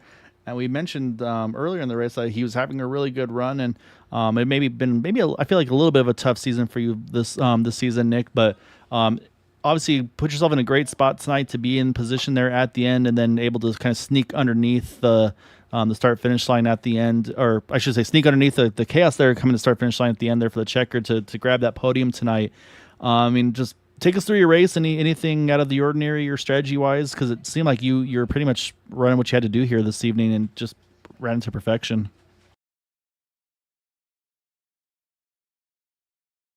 Oh, we may have lost Nick. Uh-oh. We'll get Probably doing burnouts at home. Yeah, hopefully. But worst case scenario, though, we'll definitely give a shout out and a great job to Nick though on that podium here this evening, and say try to catch him. May have had to step away for a little bit, but if you're here, he is. He's back. Yeah, I mean tonight just executing on pit road, I would say, was the biggest thing. Yeah, it seemed like there's a lot of mistakes on entry and exit tonight. I mean, as I asked the other guys too, did you feel any difference for getting in and out of pit road? I saw during practice a lot of drivers were locking up. Did the tires or did something just feel different than usual? I mean, not that I noticed, but I do see what you were saying. Yeah, Nick. I guess to further on that question, were the pit calls when people were saying that they were going to come pit, was it usually later than usual? Because I know a lot of the guys will they'll kind of announce it on the backstretch, but it looked like everyone was kind of making that call right off of four, and obviously some people just kind of blew their pit stall or didn't even get into the pit entry correctly. But did it seem like the calls were coming in real late for a lot of people? I would say so. I mean, at Talladega, since it's a little bit easier to get on pit road, a lot of people like to keep it a secret, and that can cause for some pit road chaos. Yeah, and it was definitely a challenging one for that one. And then towards the end of the race, I mean, did you have any thoughts maybe trying to jump lanes and try to make a move, or did you feel like the bottom was going to be your safest place to go if if anything came up? Yeah, I mean, I felt the bottom was, where it was running good. It seemed like both lines were kind of neck and neck there. So just kind of take it into the tri-oval there at the end and see what happens. Well, I mean, it worked out really, really well like I said, to be able to sneak through the craziness at the end and to be able to grab a podium here, trying to finish out the season. And obviously, it's always good to end on a high note for sure to kind of lead into that next season. So obviously, first off, I mean, hopefully we get you here next season full time. It's always fun racing these with you. And then, of course, also before we let you go and kind of get ready to have your break, I'd say definitely want to give you the floor for any thanks and shouts for that podium tonight. Yeah, I just want to say thanks to you guys. Do a great job with the league, and shout out to my parents. I know they're watching tonight. Great job, Nick. It's good seeing you tonight and a great run as well. Thanks, guys.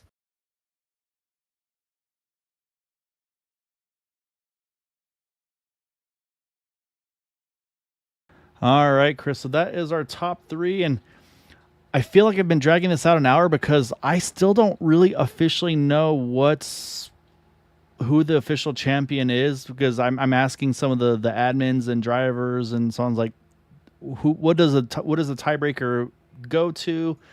How does it work for incidents that are post race for the bonus points? I mean, there's a lot to kind of unfold here, because like I said, it is a literal tiebreaker between Gabe Butler and Jim Brooks. They are both at 1,133 points at the end. And then they both had one win. If it goes to top fives, then here's the crazy part about this too. Jim Brooks finishes sixth tonight. Had he finished in fifth, they would also tie on top fives. So yeah, I'm trying to find out for sure where the finishes are. So yeah, so I'm trying to figure that all out. So what I'm going to do just for now, because I don't know how to do it otherwise, is I'm going to grab the both of them. 'Cause, I mean, they're both like just stand-up guys here. We'll be able to chat with both of them, because again, I honestly don't know. So we're gonna pull both drivers on in here, because I said I've had some good help from some of the other guys too. So I'm pulling both of these tied for the championship lead here, because I don't know, guys, officially who it is. I've been talking to admins and people and say, hey, what is our official rule for tiebreakers and how does it go? And I don't know if we have one officially here at Area 51, at least not yet. We're going to have to make sure we have one here. But, I mean, we'll just go through both of your races here tonight, because it seemed like everything was looking solid. Everybody was playing nice and playing easy. And then Dude has the first hiccup with the speeding on entry penalty. And then, Gabe, you have a bit of a hiccup there on pit exit. It sounds like it was a speeding penalty, unfortunately, on your side. And then for you, Jim, everything was going well. And then say may have been one of those blessing in disguises, or I should say, like, what do you want to do? Do you play it safe, or do you go for the extra spot or two? Unfortunately, getting caught up in that incident at the finish line here for that gave you the 4X at the end. But I mean, just take us through the race and kind of what was the thought process, game plan going into it, because it was so close between the three of you going into tonight. My thought process was just to be lucky and hope for the best. So I didn't get crashed after the start finish. It was before.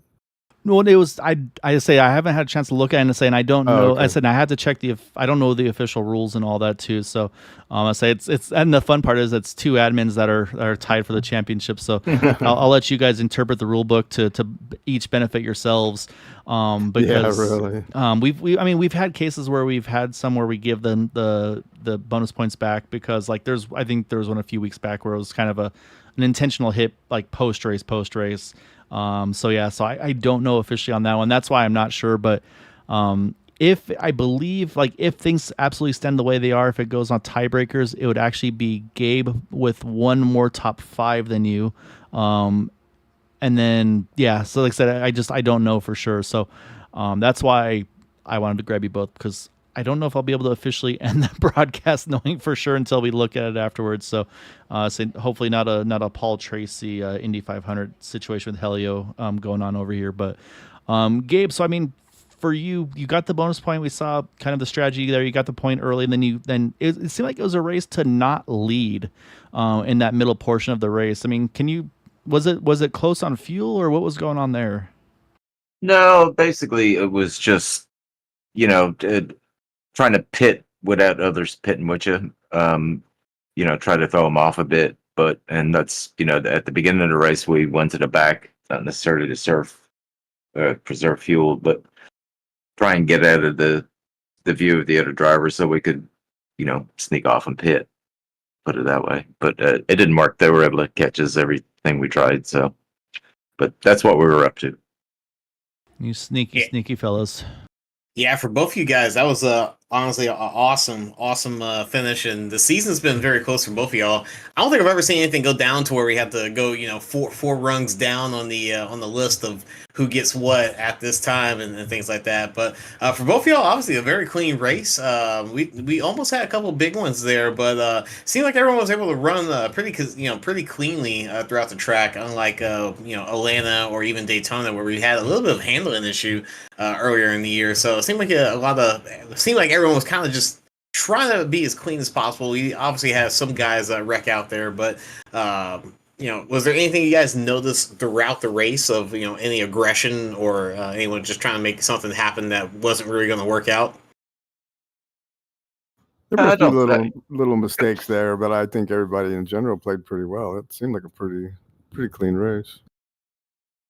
Yeah, I mean, caution free at Daytona and the B car anymore is a plus, because these cars have kind of degraded. I think even the default setup is way off. I'm not sure what the deal is with them, but they're kind of more of a handful than they used to be. Yeah, no, there's definitely. I mean, the races I've done, they've definitely been a challenge. But I mean, you guys did a great job with them all season long. And of course, Gabe, definitely got to thank you for all the time and effort you've been putting into the setups, kind of behind the scenes for these cars, for the trucks, and I say you've always done a really good job of making them top notch. And so we definitely look forward to probably pulling a little bit on your expertise again here, leading into next season for the Thursday and Sunday Super Speedway series as well. But yeah, so like I said, I feel like we're gonna have to call this one for now on the broadcast a tie, because I think we're gonna have to go through, and it's gonna probably take a little bit of time to make sure that we go through the right steps and everything, because I don't know officially kind of who to call in, so I don't want to be that guy. But that said, though, like I said, I mean, both of you obviously super deserving drivers. I mean, you guys have been just top notch all season long. And then, of course, like I said, with the teamwork and everything going, was definitely saw a lot of selflessness from fellow competitors there throughout the race and season as well. So, basically, Gabe, I'll start with you. Then Papa, I'll go to you for any thanks and shouts for the tie the tie championship for this season here tonight. I'm going to give a big shout out to the boot knocker guys, and especially dude, he's super unfortunate tonight. Just kind of just terrible bad luck, but overall good season. It's always a blast to run with Area 51 and all the guys in here, and it's great to see a good field out here tonight and a good clean race. And of course, you guys up in the booth, always a great time going back watching it.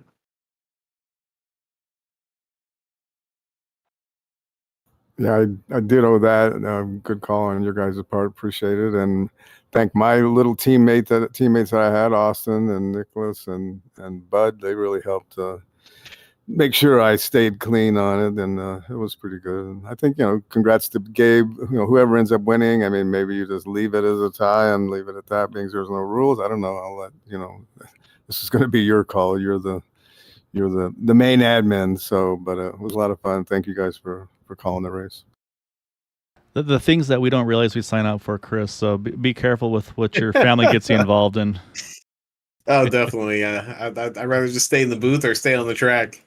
Just another curveball, fellas. That's Yeah, all. well, there's more things to have to make sure we have dotted and teed for next season. So, but no, like I said, great job both of you guys, and I mean also just an amazing season. I heard Patrick mentioned he was the first person to win 2 races this season, and he wins the last 2 races of the season. So, just a very very competitive all around season for everybody here with the Xfinity Series. So, yeah, just top notch stuff by all of you guys. Like I said, I'll be working on the back end. I'll reread the rules, I guess, and like I said, I'll be deferring to some of the unbiased parties, if you will.